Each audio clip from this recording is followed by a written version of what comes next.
All right, so I just wanted to start by discussing these.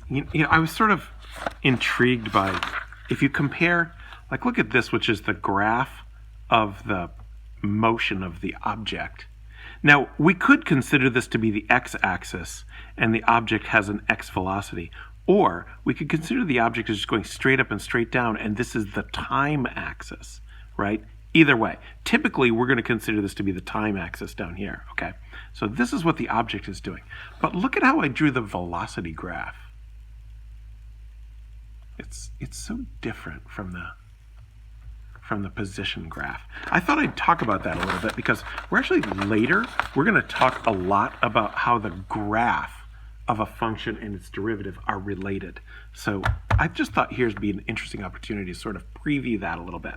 So we had this object with initial velocity 48 meters per second upward. So the equation was y of t equals 48t minus 4.9 t squared. And we found that y prime is equal to 48 minus 9.8 t.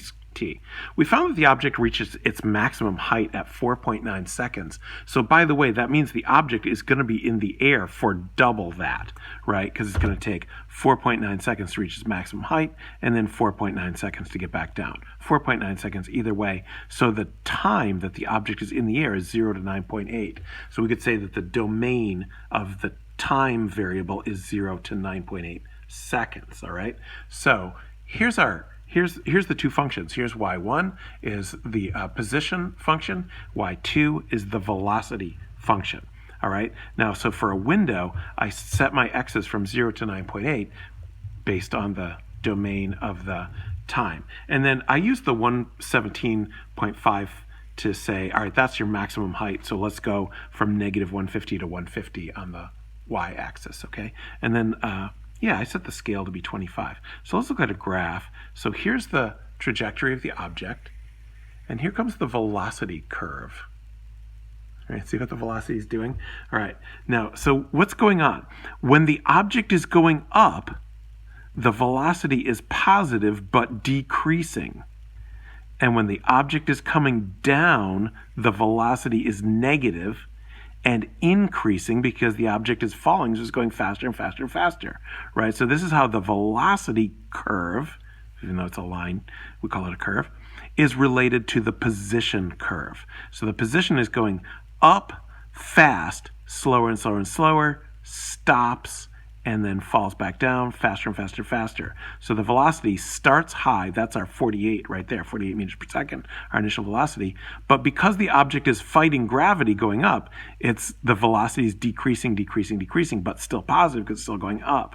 At the point where the velocity becomes 0, the object is, the point in time, okay, remember this is time on this axis. The point in time when the velocity is 0, the object is at its maximum height, and then it begins to fall back down, so the velocity becomes negative and becomes higher and higher in absolute value, so the speed is increasing.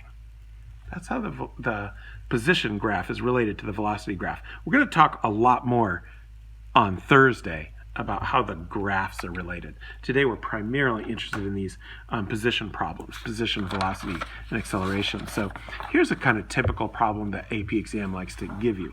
They like to give you, here's an object. It moves according to x of t is blah, blah, blah, all right? So because they gave you x of t, this time the object is moving horizontally. And this is a quartic, so it's probably doing something like this, like that. That's what it's doing. It's going back and forth on the x-axis. So this x of t is telling us what its position on the x-axis is. Something that's going back and forth. All right? So the questions are, at what time does the object change direction?